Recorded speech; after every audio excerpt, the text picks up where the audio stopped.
ചെറിയ ചെറിയ കടകൾ സ്ഥാപിച്ചിട്ടുണ്ട്. ആ കടകളെ വലിച്ച് റോഡിലേക്ക് എറിയുന്ന സ്ഥിതിയുണ്ടായി. ഈ ഉദ്യോഗസ്ഥന്മാരോട് എനിക്ക് പറയാനുള്ളത്, നിങ്ങൾ പോലീസ് ഫോഴ്സിനെ ഒന്നും കൊണ്ടുവന്ന് അവിടെ ഈ കാര്യങ്ങൾ നടത്താമെന്ന് ധരിക്കണ്ട. അങ്ങനെ നിങ്ങൾ നടത്താൻ ശ്രമിച്ചാൽ ആ പോലീസ് ഫോഴ്സിൻ്റെ മുന്നിൽ നിങ്ങൾ വിചാരിക്കുന്നത് പോലെ മുട്ടുകുത്തുന്ന ഒരു പ്രസ്ഥാനമല്ല. പുറത്തുള്ള സ്ഥലം, അതായത് പബ്ലിക്കിന് നടന്നു പോകാനുള്ള സ്ഥലവും ഉപയോഗിക്കാനുള്ള സ്ഥലവും കൂടെ അവരുടേതായ സ്ഥലമാക്കി മാറ്റി കെട്ടിയടയ്ക്കാനാണ് അവർ ശ്രമിക്കുന്നത്. ഓരോ ടെൻഡറും പോയിരിക്കുന്നത് എല്ലാം വൻകിട മുതലാളിമാരാണ്, ഇല്ലാത്തവരായിട്ടല്ല, പാവപ്പെട്ടവരല്ല. ഈ എല്ലാം പണക്കാരാണ്. ഈ പണക്കാരാണ് വീണ്ടും വീണ്ടും ഈ പൈസ ഉണ്ടാക്കണമെന്ന നിലപാട് അവർ സ്വീകരിച്ചുകൊണ്ടിരിക്കുകയാണ്. അപ്പം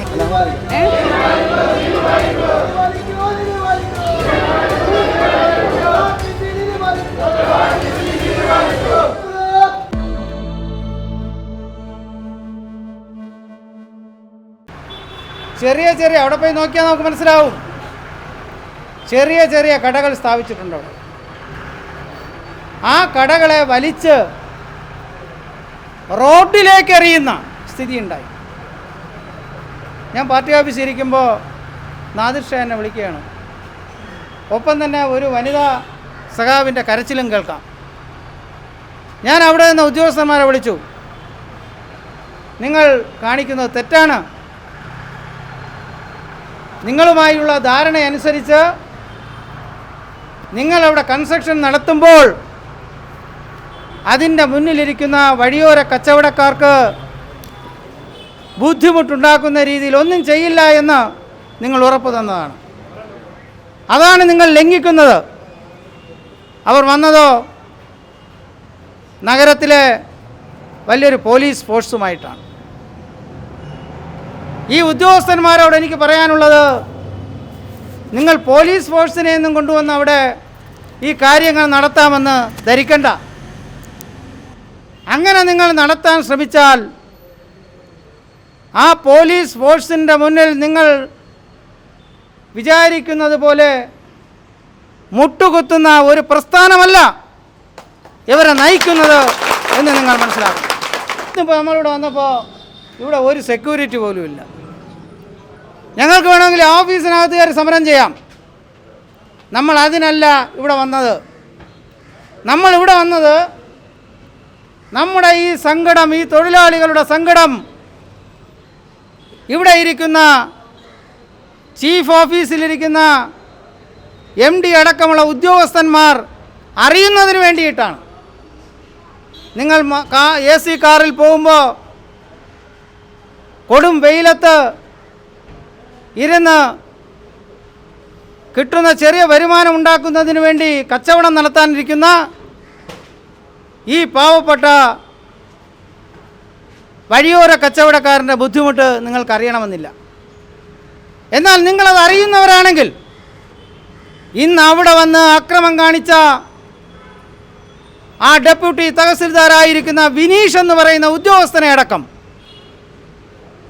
മാറ്റിക്കൊണ്ട് ഞാൻ ഉറപ്പായിട്ട് പറയുന്നു, അത്തരത്തിലുള്ള ഉദ്യോഗസ്ഥന്മാർ ഇനി അവിടെ വന്ന് ആ കൺസ്ട്രക്ഷന് നേതൃത്വം കൊടുത്താൽ കൈയും കാലും നേരെയായിട്ട് നടന്നു പോകില്ല. ഈ തൊഴിലാളികൾക്ക് വേണ്ടി തന്നെയാണോ പറയുന്നത്? ഒരുപാട് സമരമുഖങ്ങൾ കണ്ടവരാണ് നമ്മൾ. അത് ഫോർട്ട് പോലീസ് സ്റ്റേഷനിലെ ഉദ്യോഗസ്ഥന്മാർക്ക് അറിയാം നന്നായിട്ട്. ഉരുട്ടിക്കൊല അടക്കമുള്ള കാര്യങ്ങളിൽ ഞാനും മുമ്പ് ഡെപ്യൂട്ടി മേയറായിരുന്ന PK രാജുവും നമ്മൾ കേസ് കൊടുത്തതും പോയതും വന്നതും അകത്തായതും ഒക്കെ എല്ലാവർക്കും അറിയാം.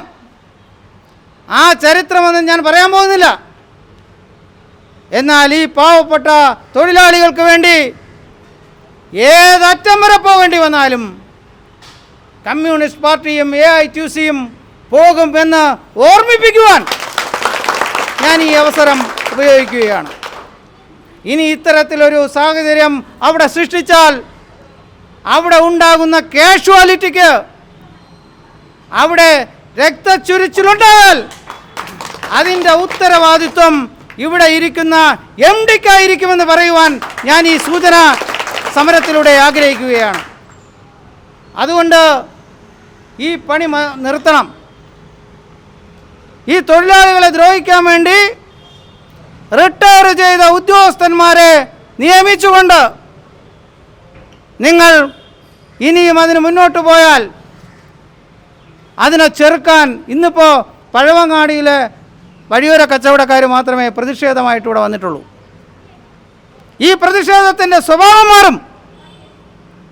ഈ നഗരത്തിലെയും ജില്ലയിലെയും വഴിയോര കച്ചവടക്കാരും AITUC പ്രവർത്തകരും കമ്മ്യൂണിസ്റ്റ് പാർട്ടി പ്രവർത്തകരും ഇനി ഈ ഓഫീസിന് മുന്നിൽ വരേണ്ടി വന്നാൽ ഇത്ര സമാധാനത്തോടെ ആയിരിക്കില്ല നമ്മൾ വരുന്നത് എന്ന് ഓർമ്മപ്പെടുത്താൻ കൂടെ ഞാൻ ഈ അവസരം ഉപയോഗിക്കുകയാണ്. അതുകൊണ്ട് ഈ തൊഴിലാളികളെ ദ്രോഹിക്കുന്ന നടപടിയിൽ നിന്നും ആ ബന്ധപ്പെട്ട ഉദ്യോഗസ്ഥന്മാരെ ശാസിച്ചുകൊണ്ട് പുറത്താക്കിക്കൊണ്ട് നടപടി സ്വീകരിക്കാൻ കോർപ്പറേഷൻ്റെ അധികാരികൾ തയ്യാറാകണം. ട്രാൻസ്പോർട്ട് കോർപ്പറേഷൻ്റെ അധികാരികൾ തയ്യാറാകണം എന്ന് വിനീതമായി അഭ്യർത്ഥിക്കുകയാണ്. ആ ആവശ്യം ഉന്നയിച്ചുകൊണ്ടാണ് ഇന്ന് നമ്മൾ ഈ പ്രക്ഷോഭം ഇവിടെ നടത്തുന്നത്. ഇത് ജീവിക്കാൻ വേണ്ടിയുള്ള പോരാട്ടമാണ്. ഈ നിൽക്കുന്ന തൊഴിലാളികളെ കണ്ടാൽ അറിയാമല്ലോ, ഇതിൽ എത്ര പേരാണ് 3 നേരം മൃഷ്ടാനം ആഹാരം കഴിക്കുന്ന ആളുകളുള്ളത്? വളരെ തുച്ഛമായ വരുമാനമാണ്. പല പല സാധനങ്ങൾ കടം വാങ്ങി ആ സ്ഥാപനത്തിൽ വയ്ക്കുന്നു, ആ കടയിൽ വയ്ക്കുന്നു, വഴി ആ ഒരു ചെറിയ ബങ്ക് കടയിൽ വയ്ക്കുന്നു. അതിൽ നിന്ന് കിട്ടുന്ന തുച്ഛമായ വരുമാനം കൊണ്ട് അവർ ജീവിക്കുന്നു. അത്തരത്തിൽ അവരെ ജീവിക്കാൻ അനുവദിക്കണം എന്നാവശ്യപ്പെടാനാണ്, അഭ്യർത്ഥിക്കാനാണ്, അപേക്ഷിക്കാനാണ് ഞങ്ങളിവിടെ വന്നത്. ഇത് അപേക്ഷയുടെ സ്വരമാണ് ഇന്ന് നിങ്ങളിവിടെ കേട്ടത്. അതുകൊണ്ട് ആ ഉദ്യോഗസ്ഥന്മാരോട് ഞാൻ പറയുന്നു, അതിൽ പല ആളുകളെയും എനിക്കറിയാം. അവർ അവിടെ കോൺട്രാക്റ്റ് എടുത്തിരിക്കുന്ന ആ സമുച്ചയം വാടകയ്ക്കെടുക്കുന്നതിന് കരാർ സ്വീകരിച്ചിരിക്കുന്നയാളിൽ നിന്നും ആയിരക്കണക്കിന് രൂപ കൈക്കൂലി വാങ്ങിക്കൊണ്ടാണ് ഇന്ന് അവിടെ ഗുണ്ടാ പ്രവർത്തനത്തിന് വന്നത്. ഈ ഗുണ്ടായുസമൊക്കെ ഒരുപാട് കണ്ടവരാണ് ഈ നഗരത്തിൽ. നമ്മളെയൊക്കെ അറിയുന്ന ആളുകൾക്ക് അറിയാം. നമ്മൾ അതിനൊന്നും മുതിരുന്നില്ല. അവരോട് ഞാൻ പറയുന്നു, നമ്മളെ ചില തൊഴിലാളികൾ ചിലപ്പോൾ 1 or 2 റിമാൻഡ് കാലം ജയിലിൽ കിടക്കേണ്ടി വന്നേക്കും. അങ്ങനെ വന്നാലും ഈ പ്രതിഷേധത്തിൽ നിന്ന്, സമരത്തിൽ നിന്ന് നമ്മൾ പിന്നോട്ട് പോകാൻ പോകുന്നില്ല. അതുകൊണ്ട് മാന്യമായി ഈ തൊഴിലാളികളെ ജോലി ചെയ്ത് ജീവിക്കുവാൻ ഉള്ള അവസരം നിങ്ങളവിടെ ഉണ്ടാക്കണം. നമ്മൾ ഇന്ന് അവരോട് പറഞ്ഞു, നിങ്ങൾ കെട്ടിയിരിക്കുന്ന ഓരോ സമുച്ചയത്തിന് മുന്നിലും ഒരു ബങ്ക് കടയും നമ്മൾ കൊണ്ടുവയ്ക്കാൻ പോകുന്നില്ല. എന്നാൽ അതിന് തൊട്ടടുത്തുള്ള ഇവർ കട വച്ചിരിക്കുന്ന സ്ഥലം കൂടെ ഞങ്ങൾക്ക് വേണമെന്ന് ആവശ്യപ്പെടുകയാണ്. പണ്ട് ചില ജമ്മിമാരുണ്ട്. ഈ ജമ്മിമാർക്ക് വസ്തു എത്ര കിട്ടിയാലും തേയില്ല. അവ അടുത്തുള്ളവൻ്റെ നിന്നും കൂടെ തുരണ്ടി എടുക്കും. കേട്ടിട്ടുണ്ടോ നിങ്ങൾ? അടുത്ത ഏതെങ്കിലും വസ്തു ഉണ്ടെങ്കിൽ അവിടെ നിന്നും കൂടെ ചുരണ്ടി എടുക്കും. കല്ലല്ലെങ്കിൽ പിഴുത് അങ്ങോട്ടിടും. പഴയ ആളുകളുടെ രീതിയാണ്. അതുപോലെയാണിപ്പോൾ ഈ KSRTCയിലെ ആ ഉദ്യോഗസ്ഥന്മാർ അവിടെ വന്ന് ചെയ്യാൻ വേണ്ടി നിൽക്കുന്നത്. വളരെ ചെറിയ സ്ഥലം, അവർക്ക് ബങ്ക് വയ്ക്കാനുള്ള ചെറിയ സ്ഥലം, ഒരു ആളിന് നിൽക്കാനുള്ള ഇടത്തിലാണ് ഈ ബങ്കിരിക്കുന്നത്. ആ സ്ഥലവും കൂടെ കൈയേറി അവിടെ നിർമ്മാണ പ്രവർത്തനം നടത്തണം എന്ന് വാശി പിടിക്കുന്നത് എന്തിനാണ്? ആ വാശിയുടെ പിന്നിൽ വേറൊന്നുമല്ല, അവിടെ കോൺട്രാക്റ്റ് എടുത്തിരിക്കുന്ന കരാറുകാരനിൽ നിന്നും കിട്ടിയ പൈസയാണ് എന്ന് വ്യക്തമായി മനസ്സിലാക്കിയിരിക്കുന്നു. അതിൻ്റെ പങ്ക് ഇവിടെ ഇരിക്കുന്ന MD അടക്കമുള്ള ആളുകൾക്ക് കിട്ടിയിട്ടില്ല എങ്കിൽ, കിട്ടിയെന്ന് ഞങ്ങൾ പറയുന്നില്ല, കിട്ടിയിട്ടില്ല എങ്കിൽ ആ ഉദ്യോഗസ്ഥന്മാരെ വിളിച്ചു വരുത്തി മേലാൽ ഈ തൊഴിലാളികളുടെ മുന്നിൽ ഇത്തരം കാര്യങ്ങൾക്ക് അവിടെ ചെയ്യരുത്, അങ്ങനെ ചെന്നാൽ നല്ല രീതിയിൽ തിരിച്ചു വരില്ല എന്ന് അവർക്ക് വാണിംഗ് കൊടുക്കുവാൻ ഇവിടെ ഇരിക്കുന്ന ഉദ്യോഗസ്ഥർ തയ്യാറാകണം എന്ന് മാത്രം പറഞ്ഞുകൊണ്ട് ഈ സമരം വളരെ സമാധാനപരമായിട്ടാണ്, ആരെയും അട്ടിമറിക്കാനൊന്നുമല്ല, ആരെയും ഒന്നും ചെയ്യാനല്ല നമ്മൾ ഈ സമരം നടത്തുന്നത്. നമ്മൾ ഈ സമരം നടത്തുന്നത് ജീവിക്കാൻ വേണ്ടിയിട്ടുള്ള സമരം. അതുകൊണ്ടാണ് പോലീസ് ഇപ്പോൾ വന്നതേ ഉള്ളൂ. അതുകൊണ്ടാണ് നമ്മൾ പോലീസ് ഇല്ലായിരുന്നിട്ട് പോലും നമ്മൾ ഈ കവാടത്തിന് മുന്നിൽ സമരം സമാധാനപരമായി വന്ന് അവസാനിപ്പിക്കുന്നത്. നമ്മളെ സമരമൊന്നും സമാധാനപരമല്ല. ഇവിടെ മുമ്പിരുന്ന പോലീസ് ഉദ്യോഗസ്ഥന്മാർക്കറിയാം, അടിയും വെടിയും ഒന്നും പുല്ലായി കണ്ടിട്ടുള്ള പ്രസ്ഥാനങ്ങളെ നയിച്ചവരാണ് ഇന്ന് ഈ പ്രസ്ഥാനത്തെ നയിക്കുന്നത്. അതുകൊണ്ട് ജയിലും ലോക്കപ്പും പോലീസ് മർദ്ദനവും അതൊന്നും കൊണ്ട് ഈ തൊഴിലാളി സമരങ്ങളെ പ്രക്ഷോഭങ്ങളെ ഇല്ലാതാക്കാമെന്നൊന്നും ആരും ധരിക്കണ്ട. അതുകൊണ്ട് ഈ ഉദ്യോഗസ്ഥന്മാർക്ക് കടിഞ്ഞാണിട്ടുകൊണ്ട് ആ ഉദ്യോഗസ്ഥന്മാർക്ക് വേണ്ടുന്ന ശാസന കൊടുത്തുകൊണ്ട് അവരെ ഈ പ്രവൃത്തിയിൽ നിന്നും അവസാനിപ്പിക്കാൻ ബന്ധപ്പെട്ട അധികാരികൾ തയ്യാറാകണം എന്ന് മാത്രം അഭ്യർത്ഥിച്ചുകൊണ്ട് ഈ സമരം ഇവിടെ ഉദ്ഘാടനം ചെയ്തതായി അറിയിക്കുന്നു. നന്ദി, നമസ്കാരം. ചേട്ടാ, ഇതിനു മുന്നേ ഇതുപോലെ ഇങ്ങനെ ഒരു അഴിച്ചുപണിയും പൊളിച്ചു കളയലും ഒക്കെ ഉണ്ടായിരുന്നു. അന്നൊക്കെ വീണ്ടും അവരെ പുനരധിവസിപ്പിച്ചുകൊണ്ടാണ് നിന്നത്. ഇപ്പം ഇങ്ങനെ ഒരു മാറ്റത്തിന് അത് അവർ നേരത്തെ നോട്ടീസ് അങ്ങനെ എന്തെങ്കിലും പറഞ്ഞിട്ടുണ്ടായിരുന്നോ? യാതൊരു മുന്നറിയിപ്പും ഇല്ലാതെയാണ് കഴിഞ്ഞ 2 പ്രാവശ്യമായി അവരെ ഒഴിപ്പിക്കാൻ വേണ്ടി ശ്രമം നടത്തിയത്. അപ്പോൾ അതിനെതിരെ വലിയ ചെറുതീർപ്പ് തന്നെ നമുക്ക് വേണ്ടി വന്നു. അവിടെ ഇപ്പോൾ KSRTC മാനേജ്മെൻറ്റ് പറയുന്നത് അവരവിടെ എന്തോ കൺസ്ട്രക്ഷൻ നടത്തുന്നതാണ്. അവർ കൺസ്ട്രക്ഷൻ നടത്തുന്നതിനോ അവിടെ ഏതെങ്കിലും സമുച്ചയം പണിയുന്നതിനോ നമ്മളെതിരല്ല. എന്നാൽ അത് അവരുടെ സ്ഥലത്ത് നിന്നാവണം. അവർ പുറത്തുള്ള സ്ഥലം, അതായത് പബ്ലിക്കിന് നടന്നു പോകാനുള്ള സ്ഥലവും ഉപയോഗിക്കാനുള്ള സ്ഥലവും കൂടെ അവരുടേതായ സ്ഥലമാക്കി മാറ്റി കെട്ടിയടയ്ക്കാനാണ് അവർ ശ്രമിക്കുന്നത്. ആ പറയുന്ന കുറച്ച് ഭാഗത്താണ് ഈ വഴിയോര കച്ചവടക്കാർ ഇരിക്കുന്നത്. ആ വഴിയോര കച്ചവടക്കാരെ ഒഴിപ്പിച്ചുകൊണ്ട് ആ സ്ഥലം കൂടെ KSRTCയുടെ ഉടമസ്ഥതയിലാക്കണം എന്നുള്ള രീതിയിലുള്ള പ്രവർത്തനമാണ്. ഇവർക്ക് പുനരധിവാസം എവിടെയെങ്കിലും പറഞ്ഞിട്ടുണ്ടോ? ഒരു പുനരധിവാസവും പറഞ്ഞില്ല. അപ്പോൾ ഇത്രയും കുടുംബങ്ങളെ അത് മാത്രമല്ല, ഇവരുടെ പുനരധിവാസവും മറ്റു കാര്യങ്ങളുമായി ബന്ധപ്പെട്ട് നഗരസഭയും അതുപോലെ തന്നെ ഗവൺമെൻറ്റുമായി സംസാരിച്ച് ധാരണ ഉണ്ടാക്കാതെ അവർക്ക് ഒരു കാരണവശാലും അവിടെ കൺസ്ട്രക്ഷൻ നടത്താൻ കഴിയില്ല. ആ ഒരു ധാരണ പോലും ഇല്ലാതെയാണ് ചില ഉദ്യോഗസ്ഥന്മാർ, ചില റിട്ടയർ ചെയ്ത ഉദ്യോഗസ്ഥന്മാരെ വെച്ചുകൊണ്ട് ഇത്തരം കൺസ്ട്രക്ഷനും മറ്റു പണികൾക്കും അവരുടെ മുതിരുന്നത്. അത്തരത്തിലുള്ള കാര്യങ്ങൾ ചെറുത്ത് തോൽപ്പിക്കുക എന്നുള്ളത് സ്വാഭാവികമായും തൊഴിലാളി അവൻ ജീവിക്കാൻ വേണ്ടിയുള്ള പേയ്മെന്റ് പൈസ അടച്ചിട്ടല്ലേ അങ്ങനെ ഒരു സ്ഥലം അത്രയും അവർ ജീവിക്കുന്നത്. അവർ ജീവിക്കുന്നത് കോർപ്പറേഷന് ലൈസൻസ് ഫീസ് അടച്ചിട്ടുണ്ട്. ആ ലൈസൻസ് ഫീസ് അടയ്ക്കുമ്പോൾ തന്നെ അവരെ അവിടുന്ന് അത് കോർപ്പറേഷനെ ഒഴിപ്പിക്കാൻ കഴിയുള്ളൂ. ഒഴിപ്പിച്ചാൽ പകരം സ്ഥലം കൊടുത്തതിന് ശേഷം തീർച്ചയായിട്ടും ഒഴിപ്പിക്കാൻ കഴിയുള്ളൂ. അങ്ങനെ ഒരു തീരുമാനമുള്ള സ്ഥിതിക്ക്, അങ്ങനെ മാത്രമല്ല ഇവർക്ക് അനുകൂലമായി കോടതി ഉത്തരവുകളില്ല, അതുപോലും ലംഘിച്ചുകൊണ്ടാണ് ഇപ്പോൾ ഈ കൺസ്ട്രക്ഷൻ അവിടെ നടത്താൻ വേണ്ടിയുള്ള ശ്രമം നടത്തുന്നത്. അതിൽ വളരെ കുറച്ച് സ്ഥലം മാത്രമാണ് ഈ വഴിയോര കച്ചവടക്കാർ ഉപയോഗിക്കുന്നത്. ആ സ്ഥലത്ത് ഒരു കൺസ്ട്രക്ഷനും നടത്തേണ്ട കാര്യമില്ല. അത് ഫുട്പാത്തുമായി ബന്ധപ്പെട്ട സ്ഥലമാണ്. അത് കഴിഞ്ഞാൽ ആളുകൾ നടന്നു പോകുന്നതിന് ഒരു തടസ്സവും ഇല്ലാത്ത രീതിയിലാണ് അവരവിടെ ഈ കച്ചവടം നടത്തുന്നത്. പൊതുജനങ്ങൾക്ക് ഒരു തടസ്സവും ഇതുകൊണ്ടുണ്ടാകുന്നില്ല. അതുകൊണ്ട് തന്നെ ഒരു കാരണവശാലും അവരെ ഒഴിപ്പിക്കേണ്ടതില്ല. ഈ കോർപ്പറേഷന്റെ അറിവോടുകൂടിയാണ് ഇതിപ്പോൾ ഈ കോർപ്പറേഷൻ മാനേജ്മെൻറ്റിലെ ചില ഉദ്യോഗസ്ഥന്മാരുടെ അറിവോടുകൂടെയാണ് അവർ ചെയ്യുന്നത്. അപ്പോൾ ആ പ്രതിഷേധവുമായിട്ടാണ് നമ്മളിത് വന്നിട്ട് നമ്മളൊരു സൂചനാ പണിമുടക്കാണ് ഇവിടെ നടത്തിയിട്ടുള്ളത്. ഈ സൂചനാ സമരത്തിൽ ഈ ഉദ്യോഗസ്ഥന്മാർ കേട്ടില്ലെങ്കിൽ വരും ദിവസങ്ങളിൽ വൻപിച്ച പ്രക്ഷോഭവുമായി AITCയും കമ്മ്യൂണിസ്റ്റ് പാർട്ടിയും മുന്നോട്ട് പോകും. ഇത് 1-2 തവണയായില്ലേ ഇങ്ങനെ നിങ്ങൾക്കെതിരെ ഈ ഒരു നടപടികൾ ഗവൺമെന്റിന്റെ ഭാഗത്തു നിന്നുണ്ടായിട്ട്? അത് ഗവൺമെന്റിന്റെ ഭാഗത്തു നിന്നല്ല വരുന്നത്, സ്വാഭാവികം വരുന്നത് KSRTCയുടെ ഭാഗത്തു നിന്നാണ് ഈ നടപടി വന്നേക്കുന്നത്. ഇത് 1-2 പ്രാവശ്യം 3-4 പ്രാവശ്യമായി പല പ്രാവശ്യങ്ങളിലും നമ്മൾ സമരമുറകൾ ആഹ്വാനം ചെയ്തിട്ടുണ്ട്. അപ്പോൾ അതുമായിട്ട് ബന്ധപ്പെട്ട് കുറച്ചവർ താന്നു നിന്നു. ഇപ്പം ഈ വൻകിട മുതലാളിമാരെയോ ബാക്കിയുള്ള ബന്ധപ്പെട്ട വലിയ ആൾക്കാരെയോ സംരക്ഷിക്കാൻ വേണ്ടിയിട്ട് പാവപ്പെട്ട 45ഓളം പ്രവർത്തകരെ ഉപദ്രവിക്കുന്ന നിലപാടാണ് ഇപ്പം KSRTC കൈക്കൊണ്ടിരിക്കുന്നത്. ഇത് പുനരധിവാസം എവിടെയെങ്കിലും നിങ്ങൾക്ക് ഒരു നോട്ടീസോ ബന്ധപ്പെട്ട എന്തെങ്കിലും ഒരു നോട്ടീസുമായിട്ട് ഒന്നും കൊടുത്തിട്ടില്ല ഇതുവരെയും. എന്നാൽ ഈ കോർപ്പറേഷനുമായിട്ട് ബന്ധപ്പെട്ട് എന്തെങ്കിലും ആവശ്യങ്ങളോ സാധനങ്ങളുടെ ബുദ്ധിമുട്ടോ എന്തെങ്കിലും വരുന്ന സമയത്ത് AITC എന്നുള്ള രീതിയിൽ ഇവർ അപ്പോൾ ഇവർ വഴിയോര കച്ചവട തൊഴിലാളി യൂണിയനിൽപ്പെട്ടവരാണ്. എല്ലാ പ്രവർത്തന രംഗത്തും നമ്മൾ അത്യാവശ്യം നന്നായിട്ട് ലൈസൻസ് ഒക്കെ ഉള്ളവരല്ലേ ഇവരെല്ലാം. കോർപ്പറേഷൻ അത് എല്ലാവർക്കും കിട്ടില്ല. ചിലവരുടെ പേര് ലിസ്റ്റിൽ പേര് മാത്രമേ വന്നിട്ടുള്ളൂ. അത് ഇതൊരു പ്രാബല്യത്തിൽ വന്നില്ല. ഇപ്പോൾ ഭരണം മാറിയല്ലോ. ഭരണം മാറിയ പിന്നെ ഏത് രീതിയിലാണ് കോർപ്പറേഷൻ്റെ അധികാരികൾ എടുക്കുന്നത് നമുക്കറിയത്തില്ല.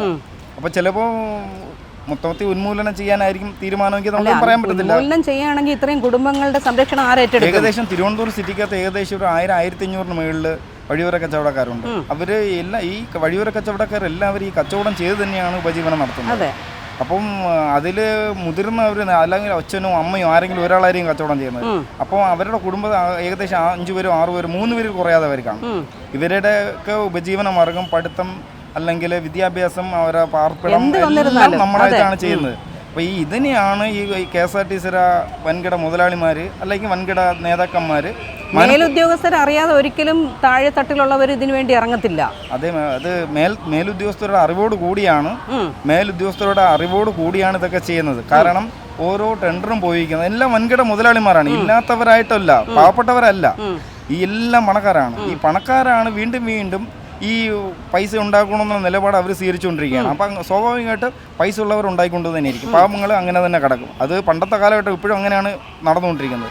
ഇപ്പോഴും ഏകദേശം 45ഓളം പ്രവർത്തകരെ പട്ടിണിയാക്കുന്ന നിലപാടാണ് KSRTC കൈക്കൊണ്ടിരിക്കുന്നത്. KSRTCക്ക് വണ്ടി മാത്രം ഓടിയാൽ പോരെ, എന്തിനാണ് ഈ പറമ്പൊക്കെ കൈകേറി അവർ കൃഷിയൊക്കെ ചെയ്യും പോലെ ഇങ്ങനെ ബാക്കിയുള്ളവരെ ഉന്മൂലനം ചെയ്യുന്നത്? അഥവാ അങ്ങനെ ചെയ്യുകയാണെങ്കിൽ നിങ്ങൾക്കൊരു പുനരധിവാസം എവിടെയെങ്കിലും തന്നിട്ടാകണം ഇങ്ങനെ ചെയ്യേണ്ടത്. അത് കോർപ്പറേഷനുമായിട്ട് ബന്ധപ്പെട്ടാണ് ഈ പുനരധിവാസവും ബാക്കിയുള്ള കാര്യങ്ങളും ചെയ്യുന്നത്. വഴിയോരത്തിൻ്റെ പുനരധിവാസവും ബാക്കിയുള്ള കാര്യങ്ങളും ചെയ്യുന്നത് കോർപ്പറേഷനാണ്. അതെ, കോർപ്പറേഷന്റെ ഭാഗത്തു നിന്ന് ഒരു അറിയിപ്പോ ഒന്നും തന്നെ വന്നിട്ടില്ല. അപ്പൊ പിന്നെ ഇത് ഇവർക്ക് ചെയ്യാനുള്ള അധികാരം ഇല്ലല്ലോ. അങ്ങനെയാണെങ്കിൽ പറയുന്ന നിലപാടെന്ന് പറഞ്ഞു കഴിഞ്ഞാൽ അവിടെ ഒരു സ്ട്രീറ്റ് ലൈറ്റ് വെച്ചിട്ടുണ്ട്. അതെ, അത് അതിന് ഉള്ളിലോട്ടാണ് വെച്ചേക്കുന്നത്.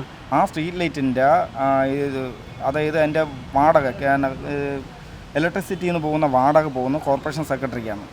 അപ്പോൾ അത് കഴിഞ്ഞിട്ട് 2 മീറ്റർ വീണ്ടും ഇവർക്ക് വേണമെന്നും പറഞ്ഞിട്ടാണ് അവിടെ ഇൻഡ്യൂ ചെയ്ത് വെച്ചിട്ടുണ്ട് അവരുടെ വസ്തുവാണെന്ന് പറഞ്ഞു. അതായത് KSRTCയുടെ വസ്തുവാണെന്ന് ഇൻഡ്യൂ ചെയ്ത് വെച്ചിട്ടുണ്ട്. തെളിവുകൾ അങ്ങനെ എന്തെങ്കിലും നിങ്ങളെ കാണിച്ചിട്ടുണ്ടോ? അതിന്റെ തെളിവ് എന്ന് പറഞ്ഞാൽ അതിന്റെ ഒരു സ്ട്രീറ്റ് ലൈറ്റിന്റെ ഒരു ഇത് അവിടെ ഇരിപ്പുണ്ട്, അവിടെ ഇലക്ട്രിസിറ്റി ബില്ല് അവിടെ ഇരിപ്പുണ്ട്.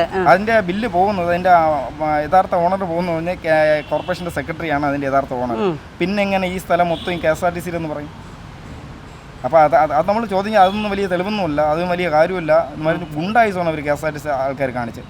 അതുകൊണ്ടാണ് നമ്മൾ ബന്ധപ്പെട്ട നമ്മുടെ തിരുവനന്തപുരം CPIയുടെ കമ്മ്യൂണിസ്റ്റ് പാർട്ടിയുടെ മണ്ഡലം കമ്മിറ്റി സെക്രട്ടറിയും ബന്ധപ്പെട്ട ലോക്കൽ നേതാക്കന്മാരും എല്ലാവരെയും അറിയിച്ചുകൊണ്ടാണ് നമ്മൾ ഒരു പ്രക്ഷോഭത്തിലോട്ട് ഇവിടെ വന്നത്. കാരണം നിങ്ങളുടെ സഖാക്കന്മാർ ഭരിക്കുമ്പോൾ നിങ്ങൾക്ക് വേണ്ടി ഒരു ന്യായം കിട്ടിയില്ല എന്നുണ്ടെങ്കിൽ മറ്റുള്ള സാധാരണക്കാർക്ക് എന്തായിരിക്കും എന്നുള്ളതാണ്. അത് ചോദ്യം ചെയ്യേണ്ട ഒരു ചോദ്യചിഹ്നമാണത്. അതെ, കാരണം നിങ്ങളുടെ ഭരണമാണ് ഇപ്പോൾ നടക്കുന്നത്. സാധാരണക്കാരുടെ അല്ലെങ്കിൽ നിങ്ങളിപ്പോൾ ഈ പറയുന്ന AITUCയും എല്ലാ വിഭാഗക്കാരുടെയും ഒരു മന്ത്രിയാണ് ഇപ്പം നമ്മൾ അല്ലേ. ഈ പറയുന്ന ഗണേഷ് കുമാർ ആണെന്നുണ്ടെങ്കിലും ഇടതുപക്ഷത്തിൻ്റെ മന്ത്രി തന്നെയാണ്. അപ്പോൾ അദ്ദേഹത്തിന് അറിയില്ല ഇങ്ങനെ ഒരു പാവപ്പെട്ട ജനങ്ങളെ ഒഴിപ്പിച്ച് അവരെവിടെ പോയി താമസിക്കുക അല്ലെങ്കിൽ അവരുടെ അടുത്ത ഉപജീവന മാർഗം എന്താണെന്നുള്ളത്. ആ പുള്ളിക്കാരൻ തന്നെ വേറെ ഇടയ്ക്ക് ഒരു ചാനലിൽ കൂടി ബൈറ്റ്സ് കൊടുത്തിട്ടുണ്ടായിരുന്നു. അതായത് മന്ത്രി ഗണേഷ് കുമാർ സാർ തന്നെയാണ് വേറൊരു ചാനലുമായിട്ട് ബന്ധപ്പെട്ട് ഒരു ബൈറ്റ്സ് കൊടുത്തിട്ടുണ്ടായിരുന്നു. KSRTC ഇപ്പം വൻകിട ലാഭത്തിലാണ് മുന്നോട്ട് പോയിക്കൊണ്ടിരിക്കുന്നത്. ഈ ലാഭമൊക്കെ ഉണ്ടാക്കുന്നത് എങ്ങനെയായിരിക്കും? സ്വാഭാവികം ഇപ്പം KSRTC ബസ് മാത്രമല്ല ഓടുന്നത്, അവിടെ ബങ്ക് കടകൾ, വലിയ വലിയ മുതലാളിമാരെ ചാക്കിട്ട് പിടിച്ചിട്ട് ഈ അനധികൃതമായിട്ട് കിടക്കുന്ന വസ്തുക്കളെല്ലാം അപഹരിച്ചിട്ട് ഇത് KSRTCയുടെ വകയാണ്. അവിടെ ഇങ്ങനെ ഷോപ്പിംഗ് മാൾ വരാൻ പോവുകയാണ്. ഇതൊക്കെ ഈ ഷോപ്പിംഗ് മാൾ വരുന്ന സമയത്ത് സ്വാഭാവികമായിട്ട് KSRTCക്ക് വരുമാനമല്ലേ? അതെ, മുന്നത്തെ KSRTC ആണെന്ന് ഇപ്പം നമുക്ക് പറയാൻ പറ്റും. ബസ് ഓടിയിട്ടാണ് അവർക്ക് വരുമാന മാർഗം സ്വീകരിക്കുന്നത് പറയാം. പക്ഷെ ഇപ്പോഴങ്ങനെയല്ല. ഇപ്പം ബസ്സല്ല ഓടുന്നത് KSRTC എന്ന് പറയുന്നത് ബസ്സല്ലേ ഇപ്പോൾ അവർ ഓടിക്കുന്നത് ബിസിനസ് അവർ കൈകാര്യം ചെയ്യുന്നത്. അല്ലാതെ ബസ് ഓടിച്ചിട്ട് ജനങ്ങൾക്കോ KSRTCക്ക് വരുമാനം ഉണ്ടാക്കുന്ന മാർഗ്ഗമല്ല ചെയ്യുന്നത്. പക്ഷേ ഇത് നിങ്ങളിങ്ങനെ പറയുമ്പോഴും മുഖ്യമന്ത്രിയുടെ ഭാഗത്തു നിന്ന് അനുകൂലമായ ഒരു നടപടിയാണ് ജനങ്ങൾക്ക്, സാധാരണക്കാരുടെ ഭാഗത്ത്. അതായത് ഇന്നലെ തന്നെ പറയുന്നുണ്ടായിരുന്നു KSRTC പ്രൈവറ്റ് ബസ്സുമായിട്ടൊന്നും മത്സരിക്കുക അല്ലെങ്കിൽ മത്സര ഓട്ടം ഒന്നും വേണ്ട എന്നുള്ളത് നമ്മുടെ മുഖ്യം പറയുന്നുണ്ട്. അതുപോലെ നിങ്ങളുടെ കാര്യങ്ങളും മുഖ്യൻ്റെ മുന്നിലോട്ട് കൊണ്ടുവരണം. കാരണം അദ്ദേഹം സാധാരണക്കാർക്ക് വേണ്ടിയിട്ട് സംസാരിക്കുന്ന ഒരു മുഖ്യമന്ത്രിയാണെന്നാണ് നിങ്ങളൊക്കെ പറയുന്നത്. തീർച്ചയായും ഇല്ലേ? ഞങ്ങൾ മാധ്യമക്കാർ പറയുന്നത് നിങ്ങൾ നോക്കണ്ട, പക്ഷെ നിങ്ങളുടെ ആൾക്കാരാണ്. അപ്പോൾ അദ്ദേഹത്തിന്റെ മുന്നിലോട്ട് ഈ കാര്യങ്ങൾ കൊണ്ടു ചെല്ലണം. നിങ്ങൾ എങ്ങോട്ട് പോകും, അല്ലെങ്കിൽ നിങ്ങൾക്ക് അടുത്ത ഉപജീവന മാർഗം എന്താണ് കണ്ടെത്തിയിരിക്കുന്നത് എന്നുള്ളത്. അതിപ്പോൾ നമ്മളത് പാർട്ടി നേതൃത്വമായിട്ട് ബന്ധപ്പെട്ട് നമ്മൾ ചർച്ച ചെയ്ത് തീരുമാനം എടുത്തതിന് ശേഷം ബഹുമാനപ്പെട്ട മുഖ്യമന്ത്രിക്ക് നിവേദനം കൊടുക്കാനുള്ള. തീർച്ചയായിട്ടും ഇത് ഒരിക്കലല്ല, ഇത് ഒരു പ്രാവശ്യമല്ല നിങ്ങൾക്കെതിരെ നടക്കുന്നത് ഇല്ലേ? ഒരുപാട് തവണയാണ്. അതും ഈ മന്ത്രിസഭ ഇരിക്കുമ്പോൾ തന്നെ നിങ്ങളോട് ഇത്രയും അനീതി കാണിക്കുമ്പോഴത്തേക്ക് നിങ്ങൾക്ക് അവകാശപ്പെട്ട കാര്യങ്ങൾ ചോദിക്കണം ഇല്ലേ? തീർച്ചയായും. ഇപ്പം ഞാൻ വന്നല്ലോ പ്രക്ഷോഭം പറഞ്ഞല്ലോ, അത് കഴിഞ്ഞതിന് ശേഷം നമ്മൾ മുതിർന്ന നേതാക്കന്മാരുമായിട്ടൊന്ന് കൂടിയൊന്ന് ആലോചിച്ചിട്ട് AITUCയുടെയും CPIയുടെയും നേതാക്കന്മാരുമായിട്ട് കൂടി ആലോചിച്ചിട്ട് മുഖ്യമന്ത്രിക്ക് നിവേദനം കൊടുക്കാനുള്ള തീരുമാനം. തീർച്ചയായിട്ടും ഇത് കാരണം ഒരുപാട് പേരുടെ ഉപജീവന മാർഗമാണ്, ജീവിതമാണ് ഇല്ലേ? ഇതൊക്കെ നിങ്ങളെപ്പോലുള്ളവരാണ് എന്ത് പറയാനായിട്ട് ഒരുപാട് നമ്മുടെ നികുതി പണത്തിൽ ഏറിയ പങ്ക് നിങ്ങളെപ്പോലുള്ളവരുണ്ടാക്കുന്നതാണ് ഇല്ലേ? അപ്പോൾ അത് നിങ്ങൾ തന്നെ ചോദിക്കണം. തീർച്ചയായും ഞാൻ അതാണ് പറഞ്ഞത്. നിങ്ങൾക്ക് ഈ ഗതിയാണെന്നുണ്ടെങ്കിൽ നിങ്ങളുടെ ഒന്നും പാർട്ടി സാധാരണക്കാരുടെ അവസ്ഥയാണ് നിങ്ങൾ ആലോചിക്കേണ്ടത്. അല്ല, ഞാനത് ആലോചിച്ചിട്ടാണ് പറയുന്നത്. അപ്പൊ ഞങ്ങളെ പാർട്ടിയുമായിട്ട് ബന്ധപ്പെട്ട് നിൽക്കുന്നത് അല്ലെങ്കിൽ യൂണിയനുമായിട്ട് ബന്ധപ്പെട്ട് നിൽക്കുന്ന വ്യക്തികളാണ്. നമുക്ക് ഈ ദാരുണമായ അവസ്ഥയാണ്. അപ്പം ഒന്നിലും പെടാത്ത ഒരുപാട് ആൾക്കാർ വേറെ കാണാം. അവരുടെയൊക്കെ അവസ്ഥ ആലോചിച്ച് അവരൊക്കെ ചിലപ്പോൾ അവർ അടിയടിച്ച ചിലപ്പോൾ അടി കൊണ്ട് വീട്ടിൽ തീർച്ചയായിട്ടും നമ്മളിപ്പോൾ ഒരു വിഭാഗക്കാരെ നമ്മൾ കുറച്ച് കാണുന്നതാണ്. ഇപ്പൊ കോൺഗ്രസോ കമ്മ്യൂണിസ്റ്റോ ആര് ഭരിച്ചിരുന്നാലും ജനങ്ങൾക്ക് നല്ല കാര്യങ്ങൾ ചെയ്യണം, ഇല്ലേ? സാധാരണ പറയുന്നത് സാധാരണക്കാരുടെ പാർട്ടിയാണ് ഇടതുപക്ഷം എന്നൊക്കെ. പക്ഷെ ഇപ്പൊ ഏറെക്കുറെ നിങ്ങളുടെ വാർത്ത ഞാൻ ഇതും കൂട്ടി ഒരു 3-4 പ്രാവശ്യമായി, ഇല്ലേ? അപ്പൊ നിങ്ങൾ സാധാരണക്കാരായ നിങ്ങൾ എങ്ങോട്ട് പോകും എന്താണെന്നുള്ളത് നിങ്ങൾ തന്നെ തീരുമാനിക്കും. എന്തോ നമ്മളെ ഈ വഴിയോര കച്ചവടക്കാരെ ഏറ്റവും കുറഞ്ഞ തരത്തിലാണ് കാണുന്നത്. മുന്നത്തെ ആൾക്കാർ പറയുന്നു ജാതി കുറഞ്ഞവര് അങ്ങനെയൊക്കെ സംബോധന ചെയ്തിട്ടുണ്ട്. ഇപ്പം എനിക്ക് തോന്നുന്നത് ചിലപ്പോ ഗവൺമെന്റ് ഭാഗത്ത് നമ്മളെ ജാതി കുറഞ്ഞവരായിട്ട് കണ്ടു കാണും. നിങ്ങളാണല്ലോ ഏറ്റവും കൂടുതൽ അവരെ മേളിൽ എത്തിക്കുന്നത്. ഈ വേറൊരു കാര്യം കൂടി ഉണ്ട് മാഡം. ഈ ജാതി കുറഞ്ഞവർ തന്നെയാണ് എല്ലാ പാർട്ടി നേതാക്കന്മാരെയും പാർട്ടിയും ഏറ്റവും കൂടുതൽ പിന്തുണയ്ക്കുന്നത് ഈ പാവപ്പെട്ടവർ തന്നെയാണ്. അപ്പോൾ ഈ ആൾക്കാർ നമ്മളിങ്ങനെ കാണുന്നുണ്ടെങ്കിൽ സ്വാഭാവികമായിട്ട് നമ്മൾ ജാതി കുറഞ്ഞതായിട്ടുണ്ടായിരിക്കും. അങ്ങനെ ആയിരിക്കണം. അപ്പം ഈ വഴിയോരവുമായിട്ട് ബന്ധപ്പെട്ട് വരികയാണെങ്കിൽ ചിലപ്പോൾ ജാതി കുറഞ്ഞതായിരിക്കും, അവർക്ക് അംഗീകരിക്കാൻ പറ്റാത്തതായിരിക്കും. അതുകൊണ്ടായിരിക്കും പുസ്തകത്തിലില്ലാത്തവരാണോ ആയിരിക്കും തോന്നുന്നു. കാരണം കേന്ദ്രം നമ്മളെ അനുകൂലിച്ചുകൊണ്ട് കുറച്ച് കാര്യങ്ങളൊക്കെ അവർ ചെയ്യുന്നുണ്ട്. നമുക്ക് വേണ്ടിയിട്ട് ഒരു 10,000 രൂപ കോവിഡ് സമയത്ത് 10,000 രൂപ നമുക്ക് സബ്സിഡി ലോണോടുകൂടി തന്നിട്ടുണ്ടാകും. അത് കഴിഞ്ഞ് 20,000 രൂപ തന്നിട്ടുണ്ടാകും. അത് കഴിഞ്ഞ് ഇപ്പോൾ 50,000 രൂപയായി.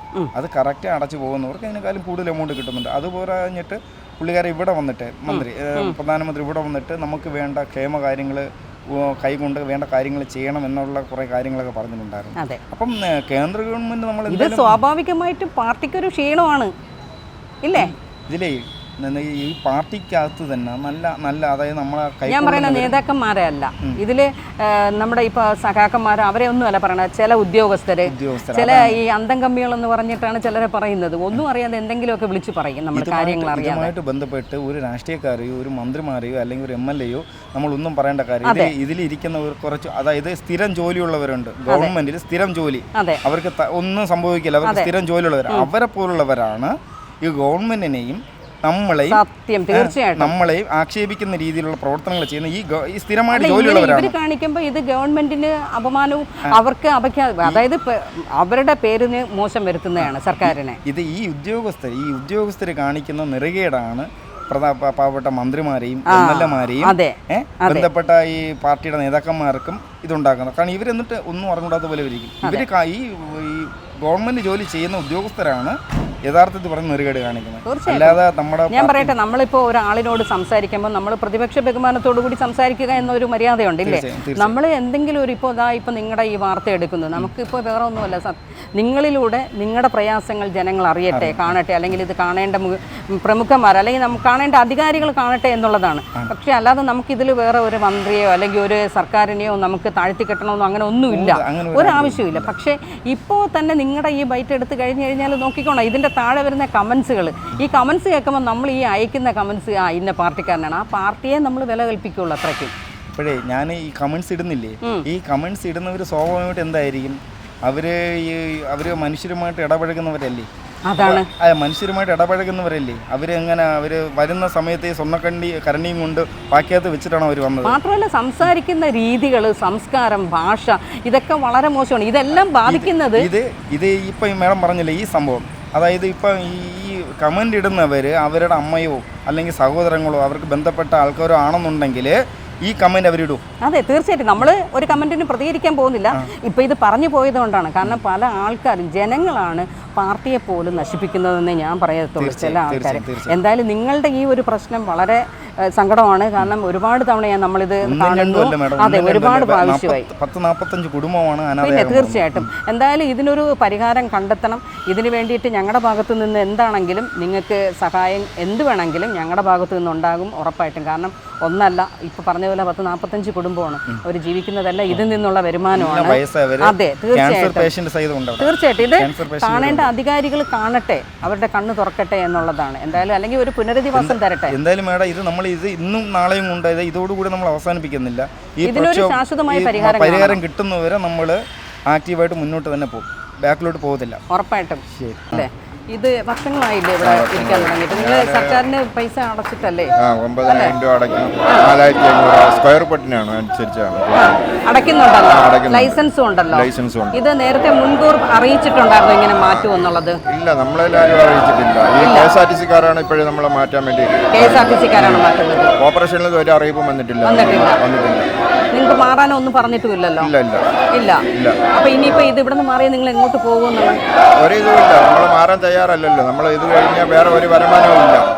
ഇപ്പം നമ്മളെ കടത്തിനൊക്കെയാണ് സാധനങ്ങൾ എടുത്തിട്ട് കച്ചവടം ചെയ്യുന്നത്. ഇപ്പം തന്നെ ഞാൻ 3 ലക്ഷം രൂപ കടം ആ കടത്തിലാണ് നിൽക്കുന്നത്. സാധാരണക്കാരുടെ ഈ വിഷമം സർക്കാരിന്റെ മുന്നിലോട്ട് കൊണ്ടുവരണം നിങ്ങളത്. അതെ.